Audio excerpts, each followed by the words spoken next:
আসসালামু আলাইকুম। কেমন আছেন সবাই? আশা করি আল্লাহর রহমতে যে যেখানে আছেন সুস্থ আছেন, ভালো আছেন। আমিও আমার পরিবার নিয়ে আলহামদুলিল্লাহ অনেক ভালো আছি। আরও একটি নতুন ভিডিওতে আপনাদের স্বাগত জানাই। প্রতিদিনের ব্যস্তময় জীবন, এই সকালে উঠে রান্নাবান্না করা বা একচোট রান্নাবান্না নাস্তার জন্য সেটা করে বাচ্চাদের স্কুলে পাঠানো, নিয়ে যাওয়া, আবার দেখা যায় দুপুরে রান্না করা, এই তো আমাদের জীবন। আর বিশেষ করে আমি এখন ২ বাচ্চাকে নিয়ে এতটা দৌড়ের উপর থাকতে হচ্ছে যে আমি ওইভাবে কোনো কিছুতে সময় করে উঠতে পারছি না। আর আমার রান্নাবান্না একদমই সিম্পল হয়ে গেছে। তো যাই হোক, সিম্পল রান্না করি আর যেমনই করি আমার ফ্যামিলি নিয়ে আমরা খেয়ে দিয়ে বেঁচে আছি, আল্লাহ ভালো রাখছি, এটাই আল্লাহর কাছে হাজার শুকরিয়া। আর সব সময় ভালো থাকার মূল মন্ত্র হচ্ছে নিজেকে নিয়ে ব্যস্ত থাকা। আপনি যত নিজেকে নিয়ে ব্যস্ত থাকবেন, নিজেকে সময় দিবেন, পরিশ্রম করবেন, ততই আপনার জন্য মঙ্গল। আর আসলে আমাদের সমাজের এমন অবস্থা যে কেউ কারো ভালো দেখলে হিংসা করে, কটু কথা বলে, আবার কারো খারাপ দেখলে তো উম, কিছু বলারই নেই। মানে এত পরিমাণ কথা বলে, আর কি বলে না বলে সেটা অবশ্য সবাই জানে। তো ইদানিং খুব ইচ্ছা হয় স্কুলে যাই আর যেখানেই যাই খুব কম কথা বলে আর কি পরিশ্রম করার চেষ্টা করি। এজন্যই আসলে ইউটিউব চ্যানেলটা খুলেছি, যে যাতে করে একটু যেটুকুই সময় পাই এর পেছনে দিতে পারি। আর সময় তো একদমই পাওয়া হয় না। আর যে যাই বলুক, পরিশ্রম সৌভাগ্যের প্রসূতি ছোটোবেলায় পড়েছিলাম। এখন দেখছি অনেক আপুরা আছে, আন্টিরা আছে, পরিশ্রম করে ইউটিউবে রান্নাবান্না করে, ডেইলি রুটিন করে, কাজ করে, কত সুন্দর দক্ষতা দিয়ে অনেক বেশি এগিয়ে যাচ্ছে। তো এগুলা দেখে আসলে অনুপ্রেরণা পাওয়া, উৎসাহিত হয়েছিলাম।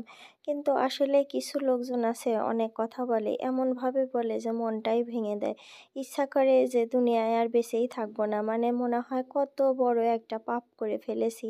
অবশ্য যতটুকু চেষ্টা করি লুকিয়ে করার, কাউকে জানাবো না, কোনো মানে পরিচিত আইডিতে কোনো কিছু শেয়ার দিব না, এরকম ভাবি। তারপরেও কেন যেন এটা আসলে ইদানিং ফেসবুক প্ল্যাটফর্মটা, ইউটিউব প্ল্যাটফর্মটা সবাই কেমন জঘন্য চোখে দেখে, আমি কিছু বুঝি না। নাকি আমি যেখানে থাকি আমার মানে এরিয়াটা, মানে আমার সামাজিক অবস্থানটাই এরকম, নাকি আমি এটাও বুঝতে পারি না। তো যাই হোক, আপনারা যদি আমার পাশে থাকেন তাহলে আমি এগুলা কাটিয়ে উঠতে পারবো ইনশাল্লাহ। আপনার সাথে কথা বলতে বলতে আমি তেলাপিয়া মাছটা রান্না করে নিয়েছি, আর এখানে কাসকি মাছ বেগুন দিয়ে, ধনেপাতা দিয়ে, এটাও আমার রান্না প্রায় শেষ। আমি টেবিলে খাবারগুলা রেখে দিয়েছি, তারপরে সময় মতো খেয়ে নিয়েছিলাম।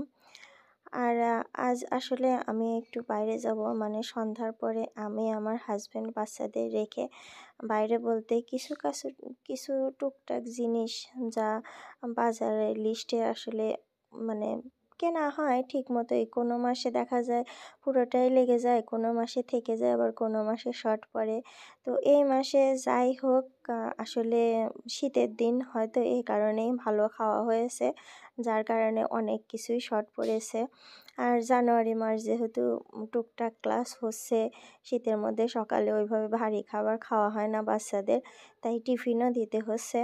নুডলস মাস শেষ হওয়ার আগেই শেষ হয়ে গেছে।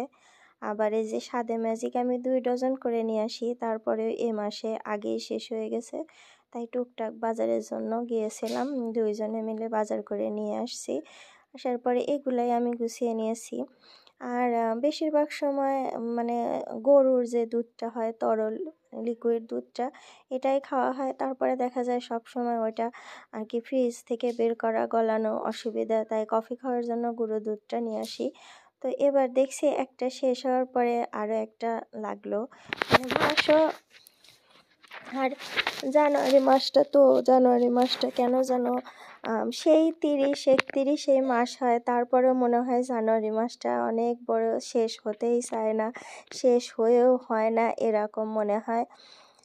তো যাই হোক, মাসের বাজার করতে এখনও বেশ কিছুদিন দেরি আছে, তাই ভাবলাম যে বাজারগুলো করেই নিয়ে আসি, কারণ এটা নেই ওটা নেই, এটা ভালো লাগে না।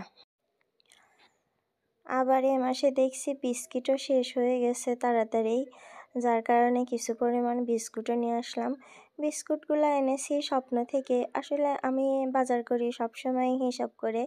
যখন দেখি স্বপ্নে একটু ছাড় দিচ্ছে, বাইরের তুলনায় আমি লাভবান হব, তখন ওই জিনিসটাই স্বপ্ন থেকে আনি। আর যেটা দেখি যে না, যতই ছাড় দিক তারপরেও বাইরে আর স্বপ্নে একই রকম প্রাইস পড়ে যাচ্ছে, বা বাইরে গেলে বাইরে থেকে কিনলে একটু কম কিনতে পারবো, তখন আর কি বাইরে থেকেই কিনি। তো আসলে এই নুডলসগুলি 20 টাকা করে প্যাকেট, তো স্বপ্নে 4টা একসাথে একটু কম দিচ্ছিল, যার কারণে নিয়ে নিয়েছি। আর বিস্কুটগুলোও 4টা একসাথে কম, যার কারণে নিলাম। তো আমি বাজার গোছাইতে গোছাইতে আপনাদের কাছে ফকিরের মতো একটা লাইক চাচ্ছি। যদি ভিডিওটি একটু ভালো লাগে তাহলে প্লিজ লাইক। আর যদি আমার কথাবার্তা বা আমার ভিডিওর ধরন আপনাদের ভালো না লাগে, মানে ভুল ত্রুটি চোখে পড়ে, তাহলে অবশ্যই কমেন্ট জানাবেন। আর যদি মানে আমার পাশে থাকার ইচ্ছা হয়, আমার জীবন প্রণালী, লাইফস্টাইল আপনারা দেখতে চান বা আপনাদের একজন করে নিতে চান, তাহলে অবশ্যই সাবস্ক্রাইব করে যাবেন। আসসালামু আলাইকুম, আল্লাহ হাফেজ।